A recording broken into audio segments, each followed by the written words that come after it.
Hello. Thank you for your continuous support. This means a lot to us. If you enjoy the stories we share, kindly subscribe to this channel. Now, let's dive into the details of today's story.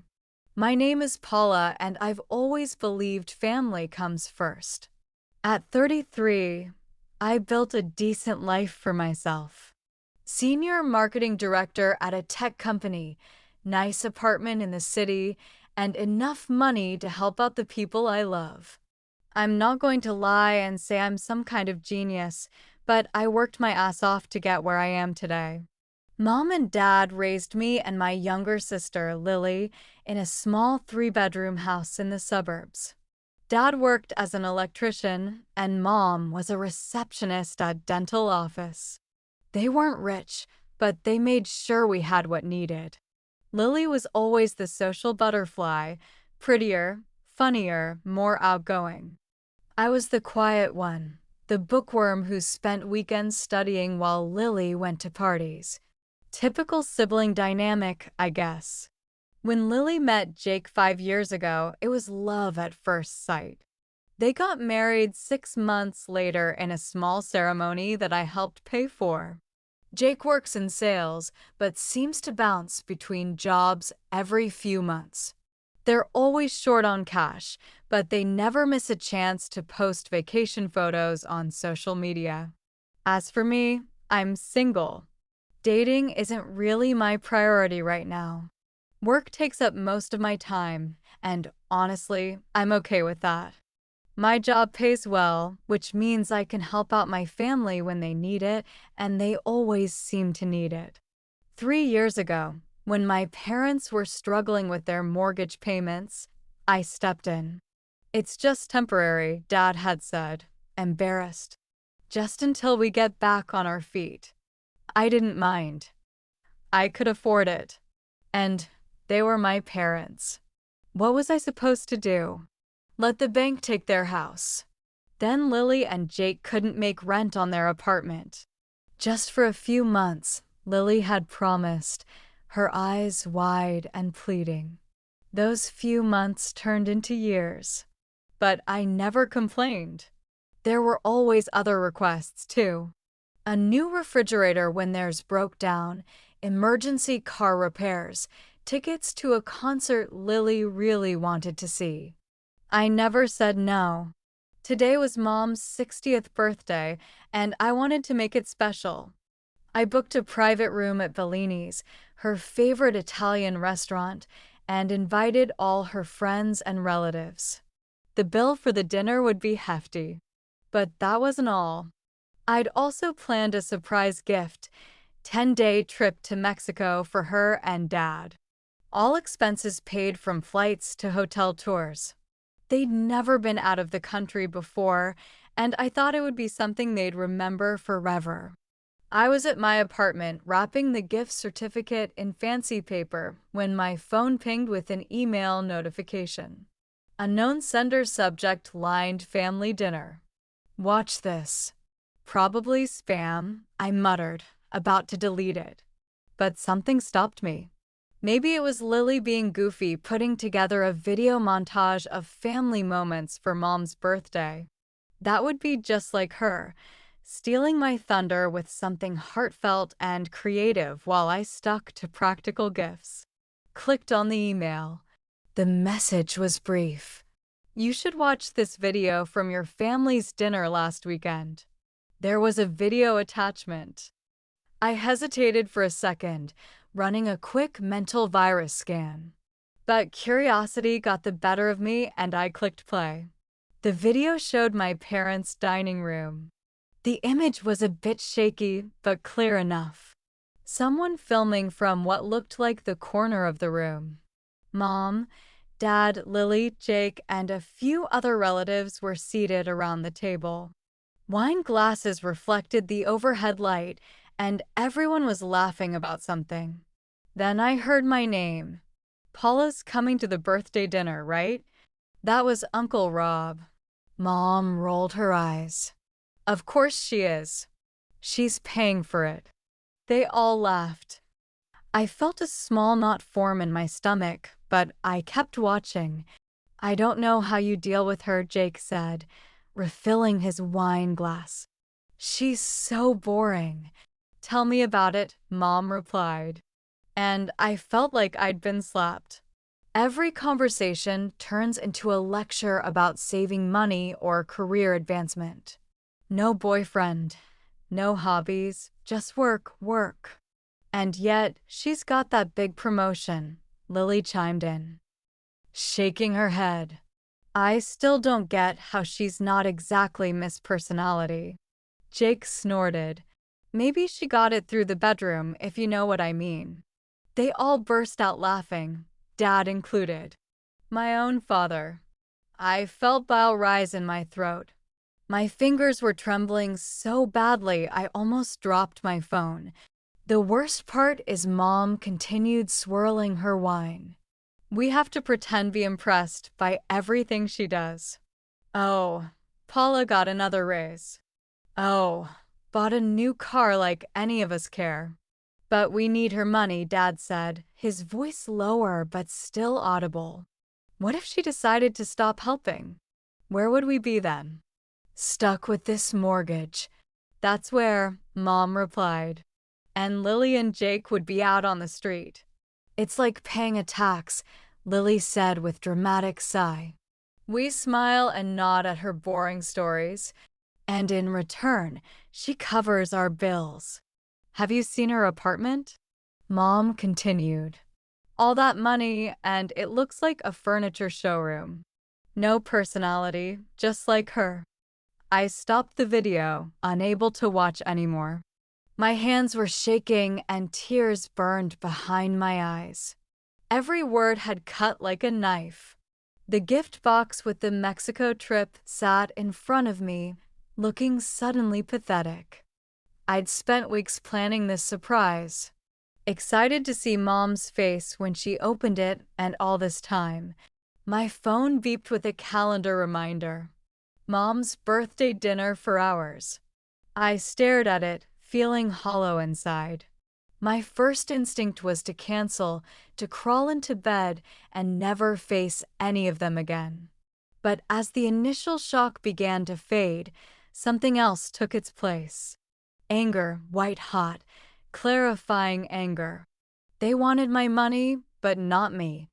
Fine, I'd give them exactly what they wanted. One last show of my generosity, and then nothing ever again.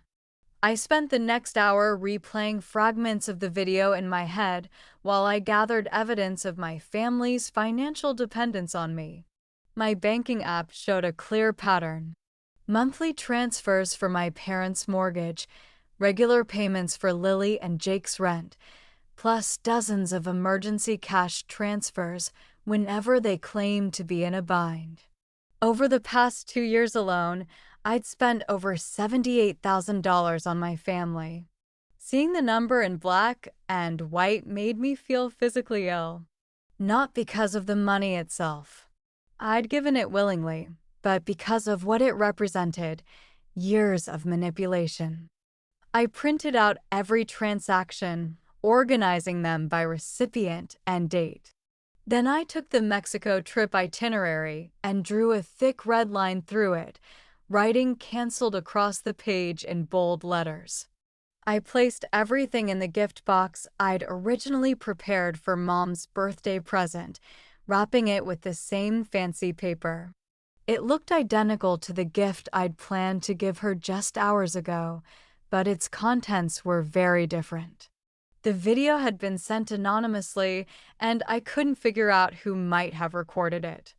The angle suggested it was someone sitting at the table, but who would betray my family's trust like that? And why send it to me now just hours before Mom's birthday celebration? Either way, I was grateful for the truth, however painful. I downloaded the video to my phone, ensure I'd have it ready at the restaurant. My hands had stopped shaking by now, replaced by a cold, steady resolve. I checked my appearance in the bathroom mirror. I looked the same as always, perhaps a bit paler. No external sign of the earthquake that had just leveled my world. The drive to Bellini's took 20 minutes. The restaurant's private dining room was already bustling when I arrived. Mom sat at the head of table wearing the blue dress I bought her last Christmas. Dad was next to her, his arm around her shoulders. Lily and Jake stood nearby, champagne glasses in hand, laughing with some relatives. The scene looked so perfectly normal, loving. Mom spotted me and her face lit up with a smile that I now recognized as completely fake. She hurried over and wrapped me in a hug. "Paula, you're finally here." I was beginning to worry. I returned her hug mechanically. "Happy birthday, Mom." I moved to the table and took my seat, placing the gift box carefully beside me. It would wait until the right moment. The waiter brought out appetizers and conversations flowed around me. I barely participated, offering only minimal responses when directly addressed.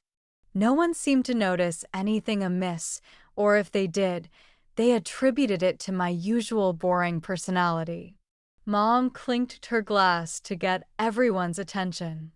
"Before we really get started, I just want to thank my wonderful daughter Paula for arranging this beautiful dinner. She's always so generous." The gathered family members turned to smile at me. I saw it now. The calculation behind their eyes, the thin veneer of appreciation that had nothing to do with me as a person and everything to do with what I provided. The appetizers gave way to entree, then to dessert. Throughout it all, I remained quiet, watching, observing their interactions with new clarity. When Dad casually mentioned a kitchen renovation they were considering, I caught the quick glance he exchanged with Mom. Another project they expected me to fund. When the time came for gifts, relatives presented Mom with the usual scented candles, jewelry, bottles of wine. She accepted each with practiced delight. Finally, it was my turn. "Before I give my gift," I said, standing up, "I'd like to share something with everyone." The room quieted. I took out my phone and connected it to the small projector I'd asked the restaurant to provide, claiming I wanted to show family photos. "I received an interesting video today," I continued, my voice surprisingly steady. "I think you'll all find it enlightening." I pressed play. The familiar scene appeared on the wall. My family around the dinner table, wine glasses in hand. I watched their faces change from confusion to shock horror as their own voices filled the room, exposing their true feelings about me. Mom's face drained of color. Dad stared at the floor. Lily's mouth hung open in disbelief.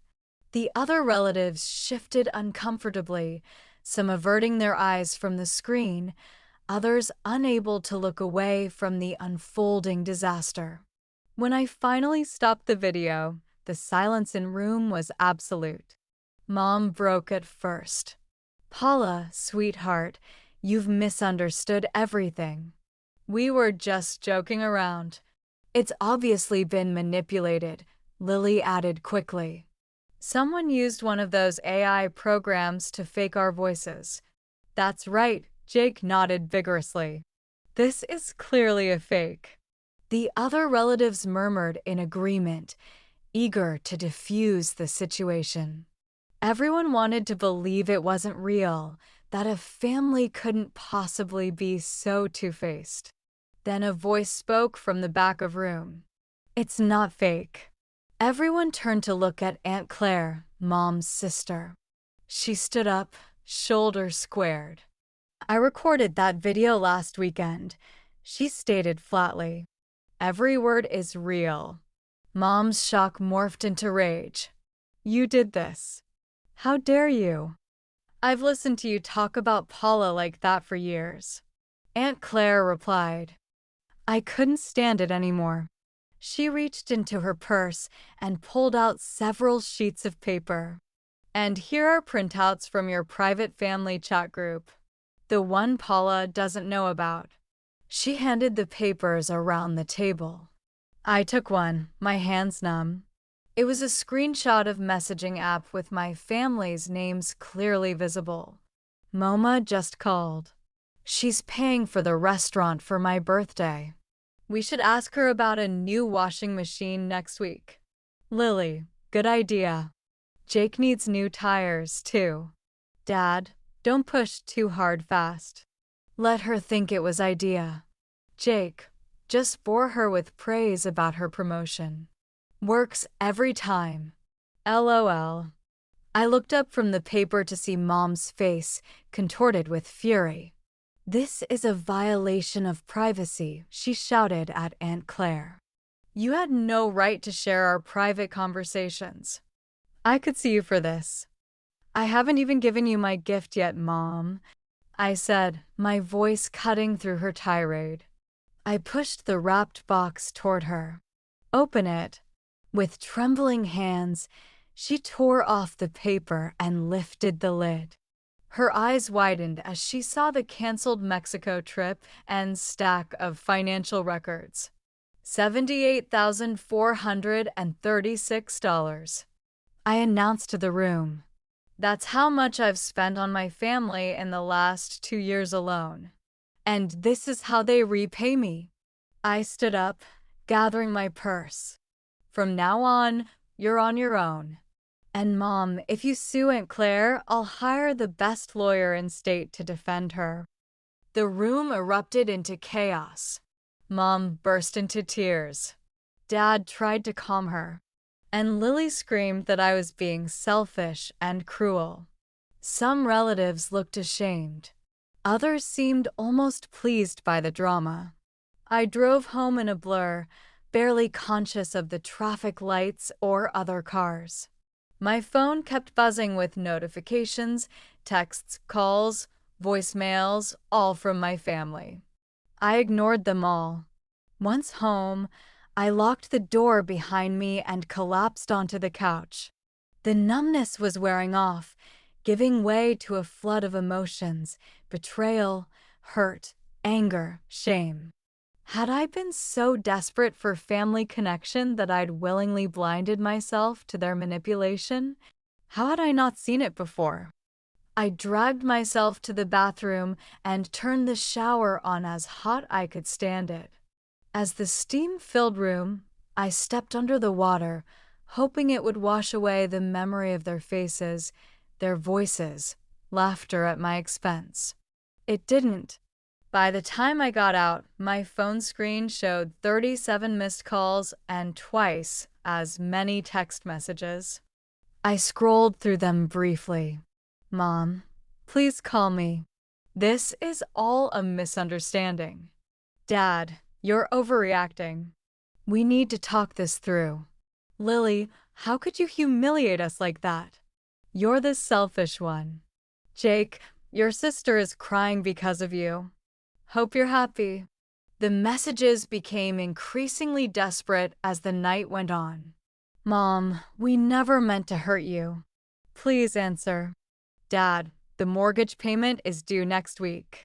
We need to discuss this. Lily, you know we can't afford rent without you. Don't be vindictive. I'd never ignored their calls before. I'd always been available, ready to help, eager please. No more. I opened my banking app and canceled all recurring transfers to my parents and sister.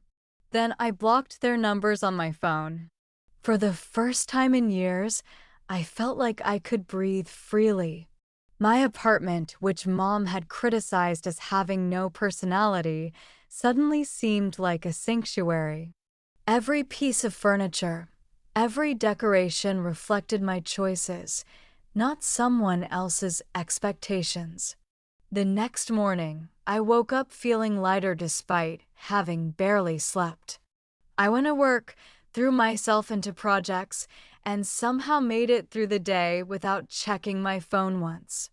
2 days passed this way. I kept busy, avoided social media, and tried not to think about what my family might be doing or saying without my financial support. On the third day, I received a call from AB Claire. Paula, can we meet somewhere to talk? We agreed on a small cafe halfway between our homes. When I arrived, she was already there nursing a cup of tea.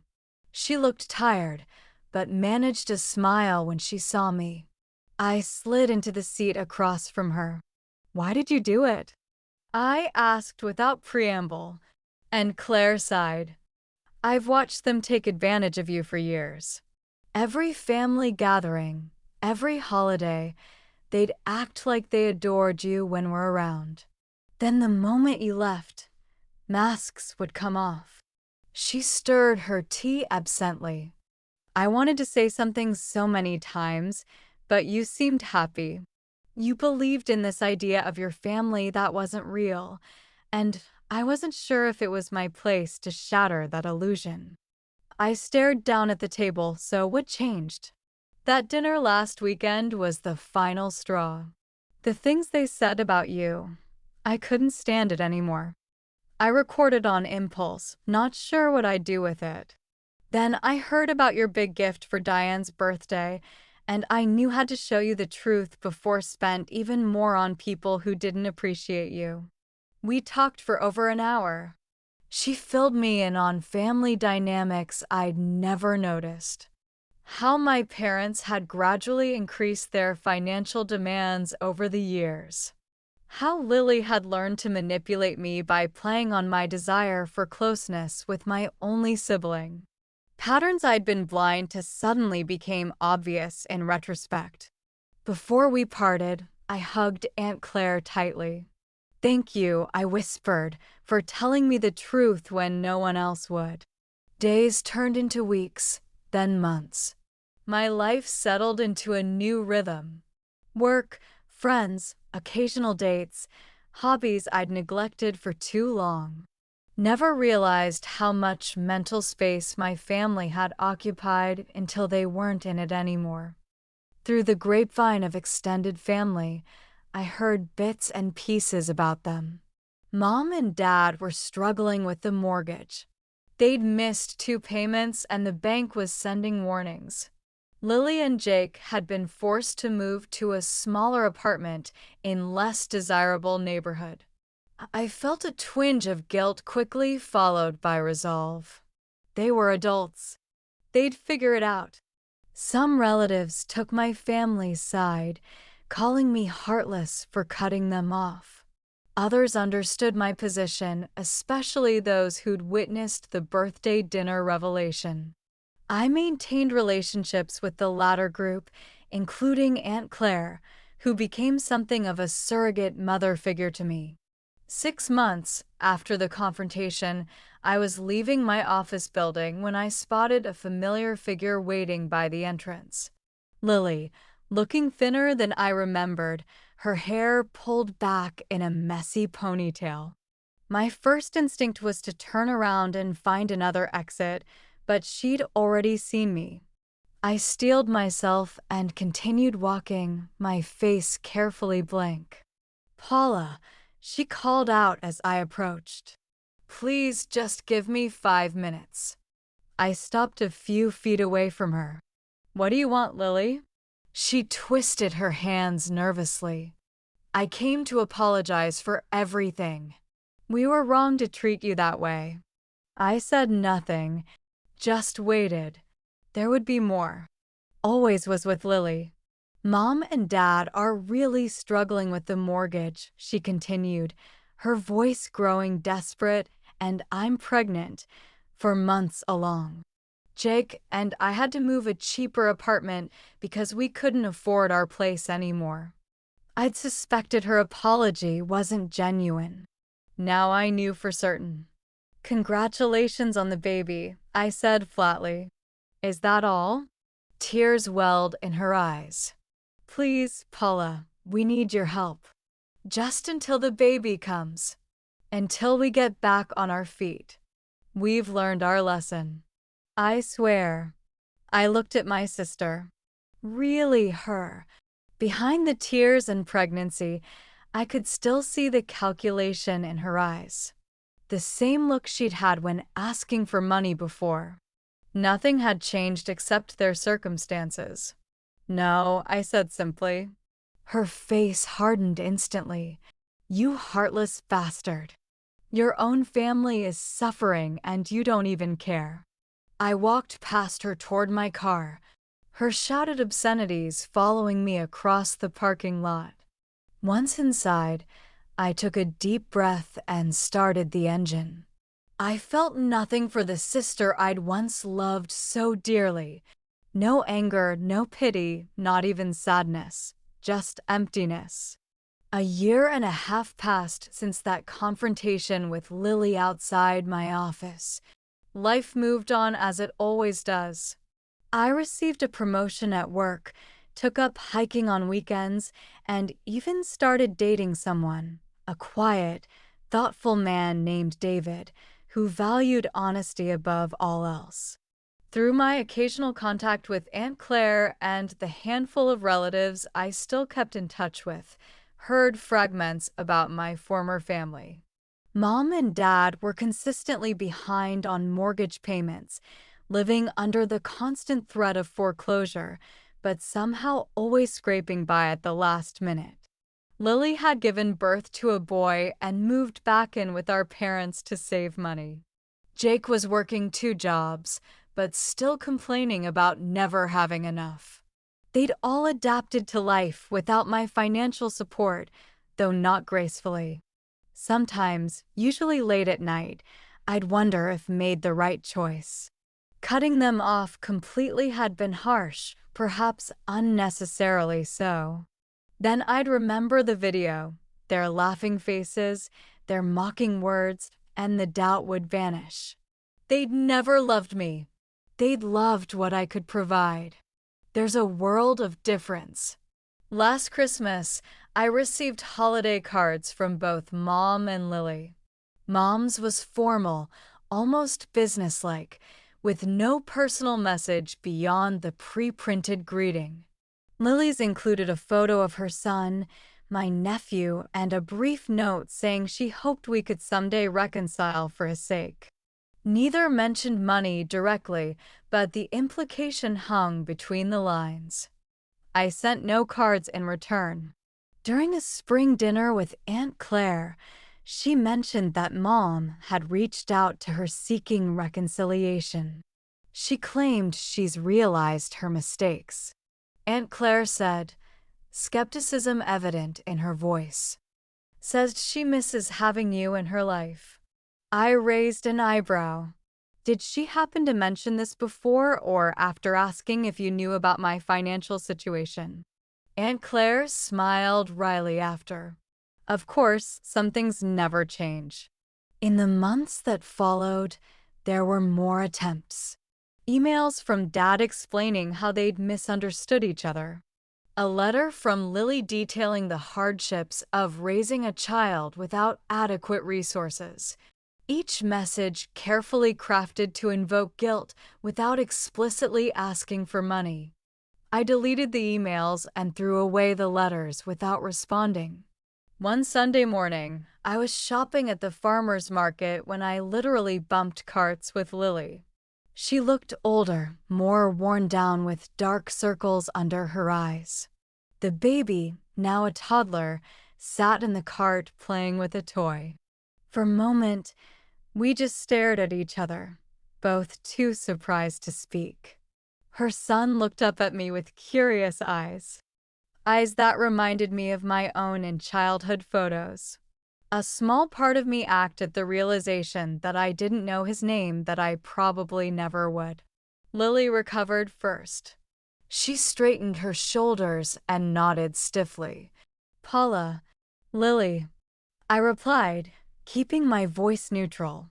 The child babbled something, reaching toward a display of apples. Lily absently handed him one, her eyes never leaving my face.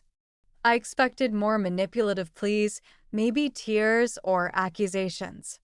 Instead, she simply said, "We're doing okay. without your money. I'm glad to hear that, I answered and was surprised to find I meant it.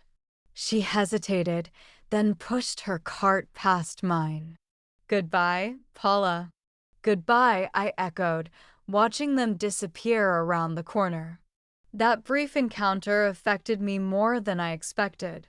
Not because I missed them or regretted my decision, but because I realized how completely my life had moved on without them. They were strangers now, people I'd once known but no longer needed. The last update I heard came from Cousin Mark at Aunt Claire's birthday dinner last month. Apparently, Dad had found better paying work and they'd managed to refinance the mortgage. Lily was taking online classes while raising her son, hoping to finally earn a degree. They were struggling but surviving. Just like millions of other families who didn't have a relative to bankroll their lives. Sometimes people ask if I miss having a family. The question always strikes me as odd. I do have a family. It's just smaller now and built on genuine connections rather than obligation or financial dependence. Aunt Claire, my handful of supportive relatives, my close friends, David, they're my family now. The people who see me for who I am, not what can give them. As for Mom, Dad, and Lily, I don't hate them anymore. I don't feel much of anything toward them, to be honest.